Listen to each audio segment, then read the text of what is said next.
E o Vida e Saúde está de volta. E olha só, existem algumas ideias por aí dizendo que a maconha é inofensiva.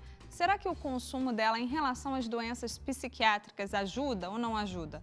Quais são os sinais que os pais podem perceber em seus filhos que possam indicar o uso de maconha neles? E o que fazer? Esse é o assunto que você acompanha com o Dr. César Vasconcelos agora no Claramente.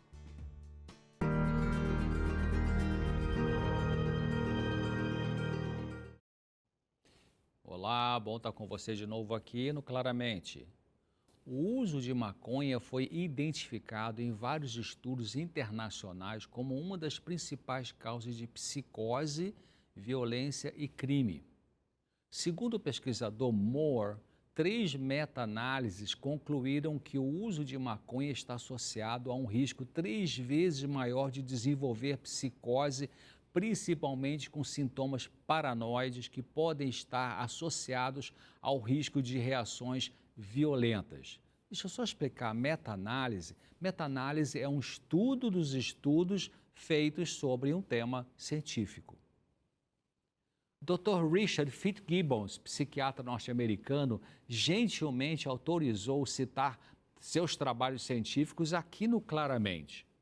Ele comentou que um relatório de 2017 sobre os efeitos danosos da maconha, feito da Academia Nacional de Ciências, Engenharia e Medicina dos Estados Unidos, mostrou esse relatório que o uso de cannabis pode aumentar o risco de desenvolver psicoses. Quanto maior o uso, maior o risco. Os pesquisadores também observaram que existe evidência de que a maconha pode exacerbar, ou seja, aumentar o transtorno bipolar e aumentar também o risco de suicídio, depressão e transtorno de ansiedade social.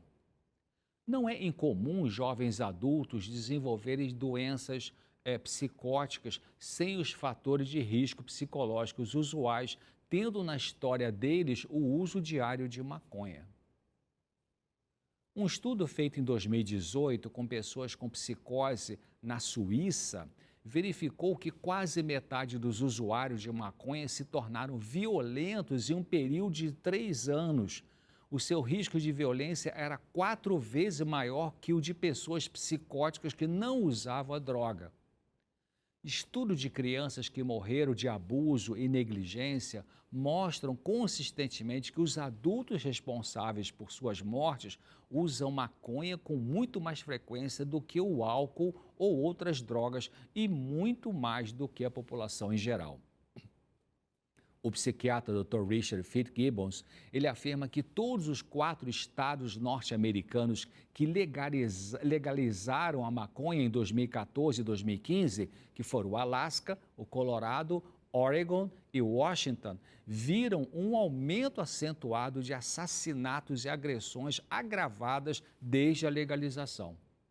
Combinados, os 4 estados viram um aumento de 35% nos assassinatos e um aumento de 25% nas agressões entre 2013 e 2017, superando em muito a tendência nacional. Um estudo de 2010, com 3.801 participantes na Austrália, demonstrou que o uso de maconha a partir dos 15 anos de idade aumentou o risco de alucinações em quase 3 vezes aos 21 anos. Outra pesquisa científica feita em 2018, com 5.300 participantes na Inglaterra, revelou que o uso de maconha entre adolescentes quase triplicou o risco de sintomas psicóticos. Nos Estados Unidos, o número de pessoas que comparecem aos hospitais com psicose, que é a loucura popularmente chamada, né, disparou desde 2006, junto com o uso de maconha. Em 2014, cerca de 11% dos americanos que apareceram em sala de emergência com transtorno psicótico também tinham um diagnóstico secundário de uso de maconha. Em meados da década de 1970, a maior parte da maconha consumida nos Estados Unidos continha menos de 2% de tetrahidrocannabinol, ou THC. Os usuários de hoje nem mesmo reconheceriam essa droga como maconha. A maconha vendida em locais legais agora contém rotineiramente 25% de THC. Um estudo científico importante de 2019, avaliando o surgimento do primeiro episódio de psicose em 11 locais europeus e no Brasil, relatou na revista médica de respeito internacional, a chamada The Lancet, que o uso diário de maconha foi associado a um transtorno psicótico aumentando em quase 5 vezes as chances de uso diário de tipos de maconha de alta potência. Nos 3 locais com maior consumo de maconha de alta potência, o uso diário dela de alta potência foi associado ao maior aumento nas chances de transtorno psicótico em comparação com nunca ter usado. Foi 4 vezes maior em Paris, 5 vezes maior em Londres e mais de 9 vezes maior em Amsterdã. Uma grande meta-análise, como eu falei, é um estudo dos estudos já feitos, essa meta-análise da Universidade McGill, publicada na revista da Associação Médica Americana, concluiu que o consumo de maconha na adolescência está associado a um aumento do risco de desenvolver depressão maior e pensamentos suicidas na idade adulta jovem. Os consumidores de maconha afirmam em geral que ela os ajuda a relaxar após um dia estressante, assim como dizem os consumidores de álcool. Muitos usam a droga no início do dia como uma tentativa inconsciente de diminuir a ansiedade que surge da insegurança, da solidão ou de raiva excessiva. E embora ela inicialmente reduza a ansiedade em seus usuários regulares, ela pode também levar ao isolamento social. A Academia Americana de Psiquiatria Infantil e da Adolescência citou os seguintes sinais que os pais devem considerar em relação à possibilidade dos filhos estarem usando maconha. Primeiro, aumento da irritabilidade, perda do interesse e motivação para fazer atividades habituais. Fica bom tempo com colegas que usam maconha. Volta para casa com os olhos vermelhos. Rouba dinheiro ou tem dinheiro de fonte desconhecida. Ocorre agravamento das condições de saúde mental, incluindo alterações de humor e ideação suicida, e também o aumento da agressão. Maconha, opioides, álcool e pornografia são usados para diminuir ou encobrir a dor emocional da ansiedade, tristeza, solidão, desconfiança dos outros, raiva forte, insegurança, desesperança ou trauma. Os conflitos psicológicos que levam à droga podem ser tratados com o uso da terapia do perdão, que reduz a raiva associada a todos os conflitos psicológicos e facilita sua resolução. Além disso, o crescimento das virtudes pode reduzir os sentimentos dolorosos e a obsessão consigo mesmo e com o prazer.